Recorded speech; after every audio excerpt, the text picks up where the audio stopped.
बताएंगे आपको कि बिहार विधानसभा चुनाव के दूसरे और अंतिम चरण के मतदान की प्रक्रिया कल होने वाली है। आपको बता दें कि इसको लेकर तैयारियां पूरी कर ली गई हैं और अब इसका शोर थमता हुआ नजर आ रहा है। और पहले चरण में बम्पर वोटिंग के बाद दूसरे चरण के 122 सीटों पर यह तय होगा कि किसके सर पर बिहार का ताज सजेगा। आपको रिपोर्ट दिखाते हैं।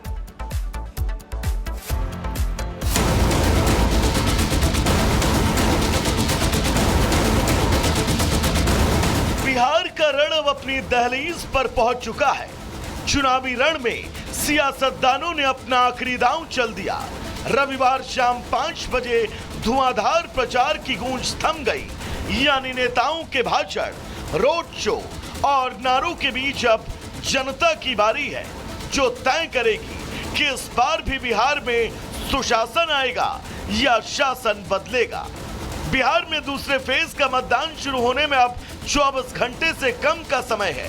बाकी चरण में बम्पर वोटिंग को देखें तो दूसरे चरण में भी रिकॉर्ड मतदान की उम्मीद है। दूसरे चरण में 122 विधानसभा सीटों पर वोटिंग होगी। इन 122 सीटों पर 1302 उम्मीदवार मैदान में हैं। 20 जिलों में सुबह 7 बजे से वोटिंग शुरू होगी, जहां 3.7 करोड़ मतदाता अपने प्रतिनिधियों का फैसला करेंगे।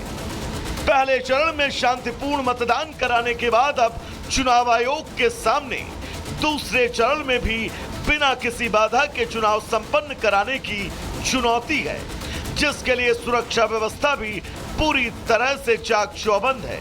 इसके लिए चुनाव आयोग ने प्रशासन से मिलकर व्यापक तैयारियां की हैं, ताकि मतदाता बिना किसी परेशानी के अपने मताधिकार का इस्तेमाल कर सके। केंद्रीय अर्धसैनिक बलों की 1650 कंपनियां तैनात हैं। राज्य पुलिस बल के 4 लाख जवान चुनावी ड्यूटी में हैं। स्ट्रांग रूम की सुरक्षा में सीआईएसएफ के जवानों की तैनाती है। दूसरे चरण की सीटों पर सभी दलों ने अपनी जीत की बिसात बिछा दी है। प्रचार का शोर तो थम गया, लेकिन राजनीति का तापमान अभी उबाल पर है। और अब जब प्रचार थम गया तो अब उम्मीदवार सिर्फ घर घर जाकर संपर्क कर सकते हैं, लेकिन लाउडस्पीकर और जनसभा पर रोक रहेगी। यानी हर पार्टी अब शांत रणनीति के मूड में है।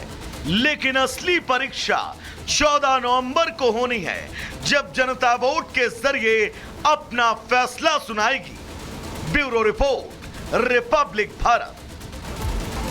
बिहार विधानसभा चुनाव के दूसरे चरण में किन किन जिलों में वोटिंग होनी है, आइए एक बार उस पर नजर डालते हैं।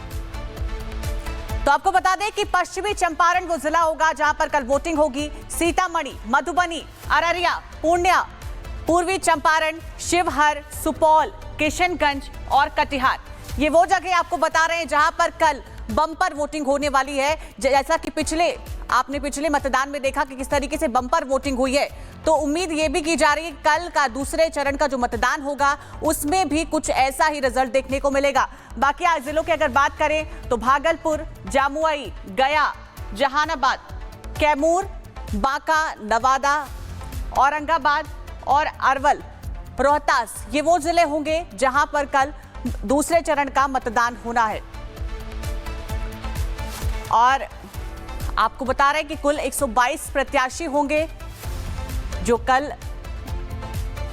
जिनके नाम पर वोटिंग होगी।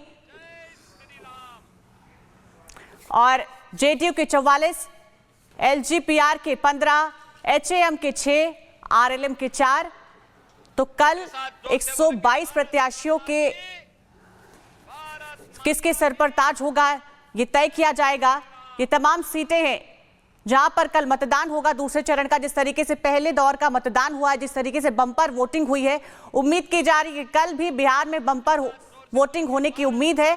अब देखने वाली बात होगी 14 नवंबर के दिन कि आखिर किसके सर पर बिहार का ताज सजता है। सभी ने अपनी पूरी ताकत झोंक दी है और अब किसके सर पर बिहार का ताज होगा ये 14 नवंबर का दिन बताएगा। तो कल का दिन बहुत ही अहम बिहार के लिए। आखिरी चरण का मतदान होगा, दूसरे चरण का मतदान होने वाला है। बिहार में प्रचार का शोर भी थम चुका है। अब बस कुछ घंटों का ही इंतजार है, जिसके बाद बिहार में किसकी सरकार बनेगी ये भी, इसका इंतजार भी अब कुछ दिनों में खत्म हो जाएगा। आरजेडी के कुल 72 प्रत्याशी हैं, कांग्रेस के 37, वीआईपी के 10 और ओटीएच के कुल 5 प्रत्याशी हैं। तो आपको बता दें कि बिहार के चुनावी रण में घुसपैठ पर सियासी घमासान मच चुका है। बीजेपी ने इसे चुनावी ब्रह्मास्त्र बना दिया है, जिसके बाद सासाराम में नरपतगंज तक बीजेपी के स्टार प्रचारक विपक्ष पर जमकर बरसे हैं। आपको रिपोर्ट दिखाते हैं।